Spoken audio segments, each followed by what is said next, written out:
안녕하세요. 저는 리드 행정사무소 행정사 박은주입니다. 전직 경찰 출신과 교사 출신이 함께하는 도와줘요 학폭연구소 진행을 맡았습니다. 함께 유튜브를 진행하실 김태환 행정사님을 소개합니다. 신행정사 대표 김태환입니다. 반갑습니다. 유튜브를 시작하기 전에 행정사님 소개부터 좀 하고 갈까요? 네. 네, 행정사님은 경찰대학 2기로 졸업을 하셨고요. 치안 현장 경력 34년 8개월, 학폭 현장 경력 17년 경력이 있습니다. 중학교 학생을 대상으로 파출소 1박 2일 체험 1000여 명을 실시했습니다. 청소년 선도 유공을 인정받아 2015년에 대통령상을 수상했습니다. 현재 대한행정사회 학교폭력 전임 교수로 지내고 계시고요. 다수의 문화센터 학폭 예방 순회 교육을 다니고 계십니다. 김태환 학교폭력 전문 행정사 블로그 글 120여 편이 현재 올라와 있고요. 다수의 학폭 해결 및 행정심판 인용 사례를 보유하고 계십니다. 감사합니다. 네. 행정사님은 학교폭력 전문 행정사를 하게 된 특별한 이유라도 있으실까요? 네, 저는 경찰 재직 시절에 제가 학폭 현장에서 한 17년을 활동을 했습니다. 그래서 퇴직 후에 그 경험을 살려서 학교폭력 행정사를 하게 된 겁니다. 박은주 행정사님도 특별한 이유가 있을 것 같은데요. 네, 저는 32년간 교사를 했었거든요. 교사하면서 담임 업무, 학생부 업무, 학년부장 업무, 다양한 업무들을 해왔습니다. 그리고 명예퇴직을 하고 난 다음에 행정사 일을 시작하면서 학교 폭력에 좀 관심을 가지던 중에 행정사님이 이제 유튜브를 한번 함께 해보자 이렇게 제안을 해주셔서 교사했던 경험을 살려서 작은 도움을 드리고자 유튜브를 시작하게 되었습니다. 예. 김 행정사님은 경찰로서 굉장히 경험이 많으실 것 같은데 학폭 행정사는 몇 년 정도 하셨나요? 네, 저는 학폭 행정사는 한 3년 정도 됐고요. 실제로 그 학폭 예방법이 2019년도 10월 달에 개정이 되면서 학폭 행정사의 그 업이 그때 만들어진 거예요. 그래서 학폭 행정사는 그렇게 오래된 그런 업역이 아닙니다. 네. 그럼 학교폭력 행정사 역할에 대해서 조금 간략하게 소개를 좀 해주시죠. 네. 학폭 행정사는 학교폭력 대책심의위원회가 교육지원청으로 교육지원청에서 열리게 됨에 따라서 거기에 제출할 학폭 관련 의견서나 또는 다른 서류를 대신 이 학부모 대신 작성해서 그렇게 수수료를 받는 그런 행정사가 학폭 전문 행정사입니다. 그럼 주로 의뢰가 들어오는 학폭 어떤 문제들인가요? 주로 어떤 학폭이 의뢰가 들어온다 이런 건 없고요. 애들과 애들 사이에 노는 방법이 다양하잖아요. 그런 속에서 발생하는 거기 때문에 학폭 자체도 아주 다양하게 이렇게 발생합니다. 우리 행정사님도 교직에 계셔서 알겠지만 학폭으로 인해서 학부모님들이 많이 찾아오잖아요. 네네네. 예전에는 많이 왔었죠. 예전엔 주로 담임 선생님들을 찾아오시면 이제 담임 선생님들은 그 사안에 따라 그 학생부 선생님하고 이제 의견을 조율하거나 또 어떤 일들을 조정을 하시거든요. 근데 요즘은 이제 학폭 사안이 워낙 복잡해지고 또 민감해지다 보니까 학교에서는 지금 간단한 조사만 이루어지고 있고요. 그리고 또 이렇게 바뀐 제도를 학교 현장에서는 좀 반기는 분위기입니다.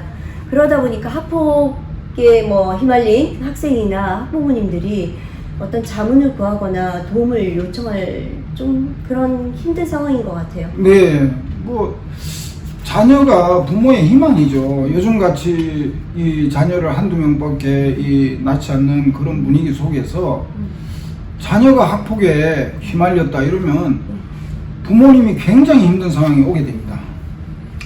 어떻게 생각하세요? 교직의 입장에, 교직의 경험으로 볼 때 그런 학폭을 처리해 본 경험이 있잖아요. 네네네. 네, 제가 학년부장을 맡았을 때인데 그때 굉장히 심각한 성폭력 사안이 발생했었거든요. 사건 해결까지 1년이 걸렸습니다. 아, 네. 예, 그리고 해바라기 센터에 뭐 연락하거나 국선 변호사 만나는 일을 제가 했었던 것 같아요. 예. 뭐 그때 같은 반에 피가해 학생이 있어가지고 예, 학급 교체가 이루어졌고 담임교사 같은 경우는 굉장히 이중으로 힘들었던 것 같아요. 네. 예, 근데 행정사님 요즘 의뢰 들어오는 학폭은 어떤 종류인가요? 뭐 학폭의 유형이 많잖아요. 예. 근데 그게 어떤 유형이 있다 이런 게 보다도 네. 그냥 지속적으로 발생되는 학폭을 이렇게 살펴보면은 그 애들이 몰려다닐 때 네. 몰려다니면서 이렇게 학폭을 하는 경우에는 좀 같은 유형의 학폭이 계속 발생한다고 볼 수 있고요. 그리고 이 학폭의 건수가 매년 갈 때마다 이 피해 응답률의 건수가 높아지고 있어요, 지금. 그러니까 작년에 69,000건으로 이렇게 발표를 했는데 재작년보다 더 많이 생긴 거거든요.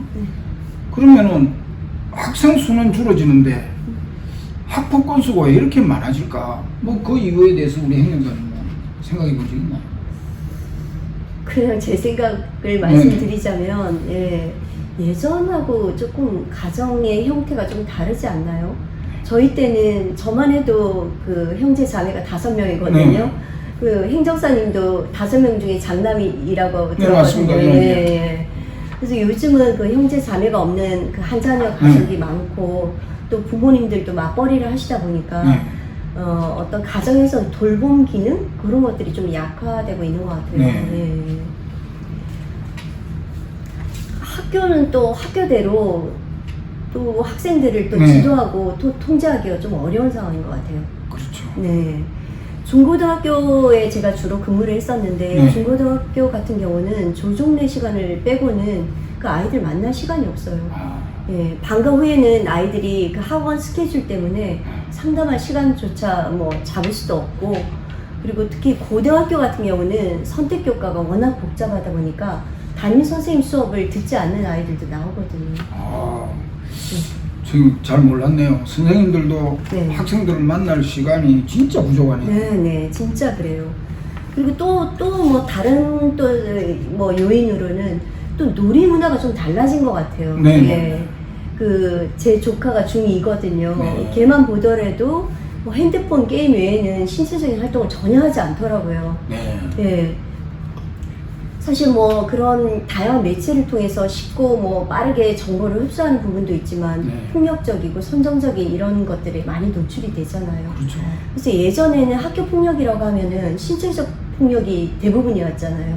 근데 요즘에는 그 사이버 폭력 같은 것들이 증가하는 추세를 봤을 때 이런 놀이 문화하고 또 연관이 있어 보여요. 학교에서 그 핸드폰 수거 안 해요? 아, 초중고등학교 같은 경우는 예, 수거를 하고요. 고등학교 같은 경우는 몇몇 학교를 제외를 하고는 그 애들 자율에 맡기는 거죠. 그래요? 네. 행정사님은 뭐 또 다른 요인에 대해서 또 생각해 보신 적 있으신가요? 네, 뭐 그런 학교의 요인 외에도 네. 저는 우리 사회가 지금 물질 중심의 이런 문화로 자꾸 변질되어 가고 있기 때문에 그래서 뭐 친구를 부모에게 뭐 이야기하면 부모가 그애 어디서 사니, 어느 아파트 사니 뭐 이런 식으로 그 아파트의 어떤 경제적 가치 이런 걸로 애들한테 자꾸 이야기를 해서 애들도 그런 어떤 부분에 부모한테 영향을 받아서 자기들끼리 이렇게 등급을 매기는 그런 학폭도 발생을 해요. 물론 뭐 그렇지 않은 부모도 있겠지만 요즘 사회가 좀 그런 분위기를 좀 네. 조장을 하는 부분이 없지 않아 있죠? 그렇죠. 그리고 또 있어요. 네. 우리 사회는 이 동네 어른이 없잖아요. 동네 어른이 없어요. 우리가 그럴 때는 어디서 뭐 애들이 구석에서 담배를 피고 있어도 어른들이 지나가면서 이놈의 새끼들 이러면 애들이 전부 도망가요. 근데 지금은 뭐 그렇게 하는 어른들이 없잖아요. 그러니까 학교 폭력이 중간에서 이렇게 좀 걸러지지가 않고 막바로 이렇게 법의 문제로 이렇게 곧장 가게 되는 이런 법적으로 해결해야 되는 문제가 생기게 된 거죠. 저만 해도 젊었을 때는 그 아파트 하단에서 담배 피는 애들이 있잖아요. 네. 그럼 고함을 버럭 질렀거든요. 그때는 애들도 움찔해가지고 담배를 끄더라고요. 하여튼 용감한 선생님. 네. 그러고 난 다음에 이제 우리 애들한테 해코지 할까봐 네. 좀 무서웠던 기억이 있거든요. 그렇죠. 네. 근데 점점 그 학폭 연령대가 낮아진다는 얘기가 있거든요. 네, 맞습니다. 초중고 중에 언제가 제일 심한가요? 제가 이 피해 응답률을 살펴보면 초등학교가 제일 많아요. 그리고 중학교, 고등학교인데 중학교 때가 심각하죠. 아무래도 사춘기 영향이 있겠죠. 맞습니다. 이게 지금 중학교 때는 네. 사춘기를 이렇게 맞이해서 네. 걔들이 그냥 브레이크가 없는 네. 소위 말하면 그 철로를 이탈한 폭주기관차, 예. 이게 이판사판이죠. 예. 근데 굉장히 위험한 발언이세요. 네. 예, 중이 애들이 들으면 그 발작 버튼 누를 것 그렇죠. 같은데요. 예. 구체적으로 뭐가 문제일까요? 문제는 역시 술, 담배인데 네. 애들이 그 술, 담배를 하기 때문에 이제 그 부차적으로 문제가 발생하는 거죠. 술, 담배하고 학교 폭력하고 어떻게 그 작용을 하는 거죠? 얘들 용돈으로는 네. 담배도 사고 술도 마실 수 있는 용돈이 안 돼요. 근데 얘들이 매일 담배를 사야 되고 매일 술을 마셔야 되는데 그럼 돈이 더 필요하잖아요. 그러니까 다른 애들을 삥도 뜯고 그리고 폭력도 행사하고 그러면서 금전적으로 얘들이 그걸 이제 학교 폭력으로 이렇게 충당을 하는 예 그런 문제가 있고, 그리고 또 이런 문제가 자꾸 발생하니까 그 학부모가 아예 애한테 담배를 사주는 거예요. 너 밖에 나가서 학교 가지 말라고. 그러니까 이걸 본 또 애는 자기 부모한테 다른 엄마는 담배 사주는데 왜 엄마는 나한테 담배 안 사주느냐, 이런 식으로까지 이제 나오는 거예요. 그럼 담배랑 학교 폭력이랑 뭐 어떤 연관이 되는 거죠? 담배가 참 우리가 잘 살펴봐야 될 게 담배를 피는 애들은 담배를 피는 애들끼리 어울려요. 어른도 보면은 어른도 그렇잖아요. 야 담배 피러 가자 해가지고 담배 피는 사람들끼리 가서 담배를 피는 거예요. 애들도 마찬가지예요. 그러니까 담배를 피다 보면 애들이 또 술을 마시게 되는 거예요. 그래서 술을 마시고 이렇게 같은 무리가 되는 거예요. 담배 피는 애, 술 마시는 애들이 무리가 돼가지고 결국 그런 애들을 다른 애들을 괴롭히는 이런 학교 폭력이 발생한다는 거죠. 네. 요즘은 그 심부름 그 대행 그 사이트에서 담배를 주문하는 아이들이 많다라는 기사를 봤거든요. 근데 진짜 부모님들 걱정이 진짜 이만저만 아닐 것 같아요. 그렇죠. 뭐 박영사님은 학교에서 이렇게 보면은 금전과 관련된 학교 폭력을 많이 보셨을 거 아니에요.